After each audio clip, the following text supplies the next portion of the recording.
What's going on, everybody? It is Samsung Galaxy S25, S25 Plus, and S25 Ultra unboxing day. My pre-order is in. Just got in here from UPS, pre-ordered on the Samsung website. Of course, paid for it with my own money. This is a T-Mobile version here, so all of you who pre-ordered should start getting your Galaxy S25 devices in as well. As I said, this is the Galaxy S25 Ultra. I got this in the titanium gray. Yes, not that titanium silver blue that everybody else seems to have in hands-on and unboxing videos.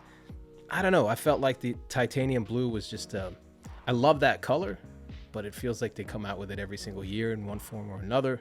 So I kind of wanted something slightly different, and that titanium gray was speaking to me, as it was Dave 2D. I know he prefers that color as well, but I haven't seen it yet, so maybe I made the wrong decision. We'll see here. So this is a 512 gigabyte version.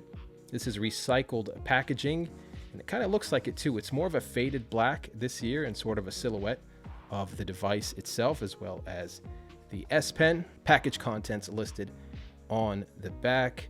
You see there, and it says that the box was printed in Mexico. So let's get started here. Got some pull tabs to make things a little bit easier, or not. Apparently I need to work on my pull tab game. There we go. And wow, well, pull tabs, I don't know if it's because the box itself is kind of cold, being in that truck, shipped for a while, but we got it done in the end. No need for an unboxing knife. And we are greeted with our device, and what a pretty device it is.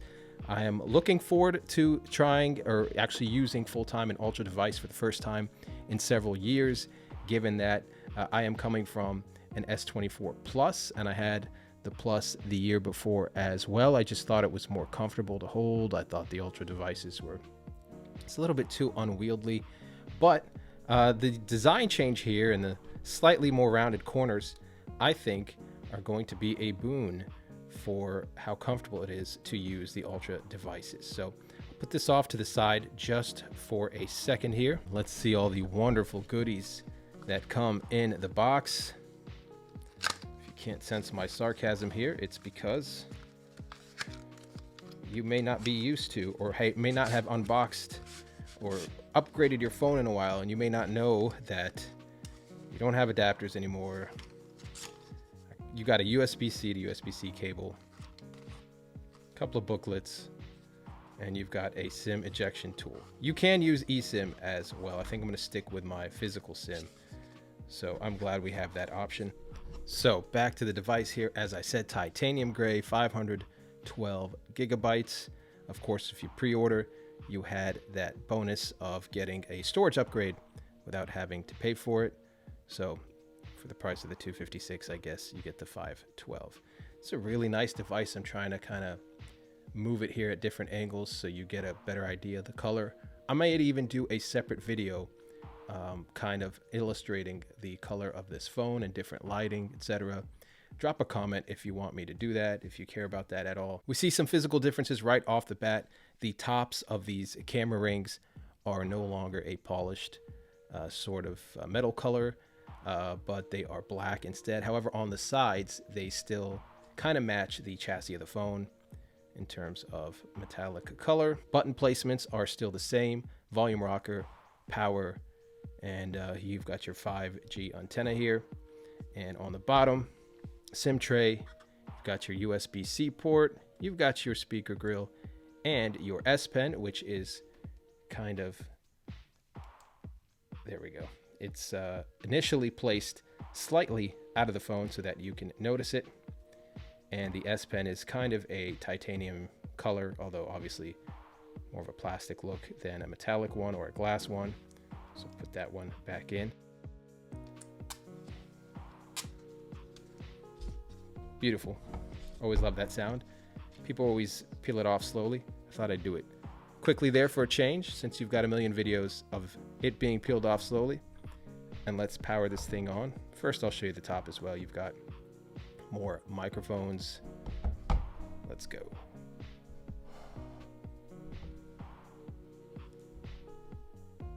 Or not. Let me maybe press it for a little bit longer.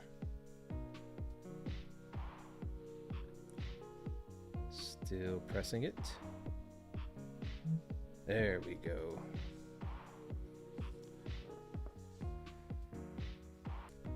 Was beginning to think for a second that there was no power in the device. Of course, Samsung really emphasized AI features with this new device. See this beautiful, really super thin bezel. Nice welcome screen. Let's get started here. And I'm not going to transfer everything right away from my S24 Plus, just so we can see how this phone looks out of the box. I'm going to agree to the privacy policy and the terms and conditions, and that's it. Like I said, for now, I am just going to set this up manually, but otherwise what I'm going to do, of course, is use Smart Switch, and I'm going to use the wired setup because that is easier, and that is what I recommend for you as well. All right, so it's asking us how we want to transfer our number over. I'm going to use a physical SIM.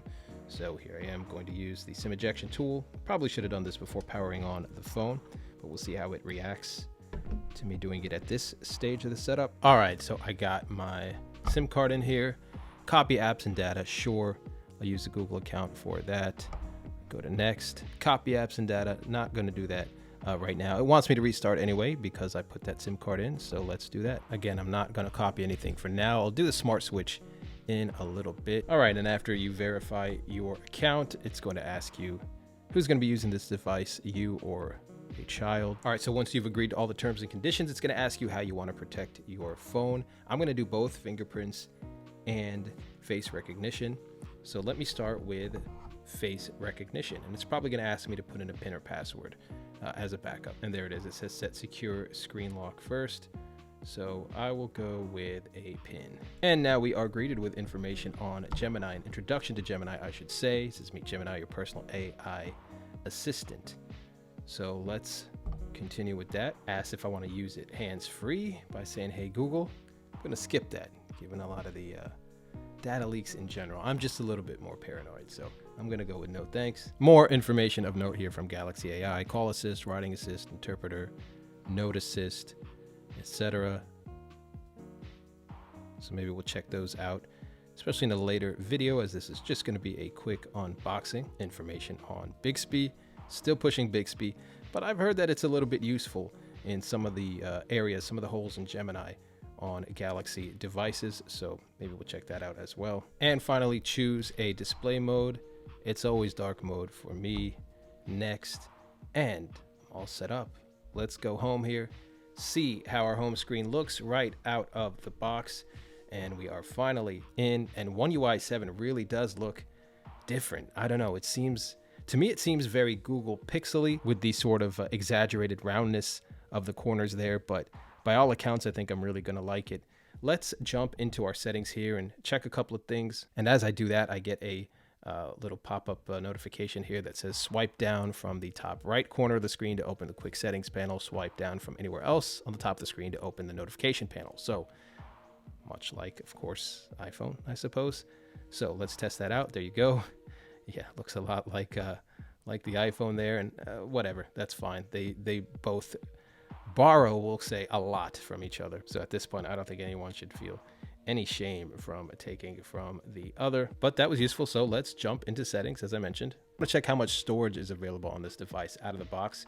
I'm just gonna ask Gemini and let's see if it works. Hey Gemini, can you take me to the storage settings? And as soon as I did that, more tidbits and advice, so I couldn't use Gemini right away. I'm just gonna hit continue and let's try again. Hey Gemini, can you open the storage settings on my phone? Opening storage settings. There we go. So out of the box, 32.4 gigs used out of 512. That's just 6%, in case you wanted to know that. Let's see what else here. Hey Gemini, can you open the wallpapers on my phone? I'm not able to help with that, because I'm only a language model. Okay. Gemini, can you open the wallpaper settings in my phone? Opening display settings. well, I don't know if that's quite it. We may see wallpaper somewhere here now. So Gemini did not understand that, the different ways that I asked it, because right here in the settings you have wallpaper and style. So let's open that, and you see the default wallpaper that you get with this titanium gray S25 Ultra. It's kind of a titanium-ish color. Let's hit change wallpapers, and you see what comes with the device. Again, a couple that look like they probably just come with Android 7, very Google Pixel looking wallpapers, and not really a ton of wallpapers this time. Usually the phone comes with a lot more, I think. Let's see here. Of course, you can create your own with AI, so maybe they are encouraging that. In fact, I have yet to play with that, but I would like to. Let me hit featured here and see if there are more. Yeah, not really, not so much. So these are the featured wallpapers that come with the phone out of the box, and of course we're all going to be using our own anyway. So back into settings here, let's go to, let's see here, display, so that we can check the display mode, the screen resolution. I'm going to switch it to Quad HD because why not? You're paying for a phone like this, you want to be able to use it in all its glory. Screen timeout, I prefer that at 1 minute. And let's see here, let's change this to swipe gestures. Let's see what we get with more options. Gesture sensitivity, block gestures with S Pen. As I got a scam likely call from North Carolina that you saw, everybody go spam that number. And I believe there are apps within the Samsung store here that will allow me to get rid of this little hint bar or whatever they call it down here, which is completely unnecessary. And often, depending on the app, will leave a thin colored bar on either side of this that it just makes things look not quite as good. So I'm going to get rid of that. But anyway, this was just a quick unboxing here. We used Gemini for a couple of tasks. One it understood, the other it did not. One last look here at this gorgeous titanium gray color. Does it pick up fingerprints? A little bit. Not, of course, as much as some of the darker colors will. I'm going to peel this sticker. Here's how it looks. Guys, let me know if you're getting an S25, which model you're getting, which color you're getting. That's important too. And if you want me to do a video taking maybe a closer look at this color in different lighting, I can do that, because in different videos, sometimes it showed more gray, other times more of almost a goldish brown. But I think that all depended on the lighting in the room at the time that those users were making their videos. So more Galaxy S25 videos on the way. I'm going to show you all of the official Samsung cases for this device. So be sure to get subscribed if you want to catch that one as soon as it drops. Appreciate you all watching as always, and I'll catch you in the next one.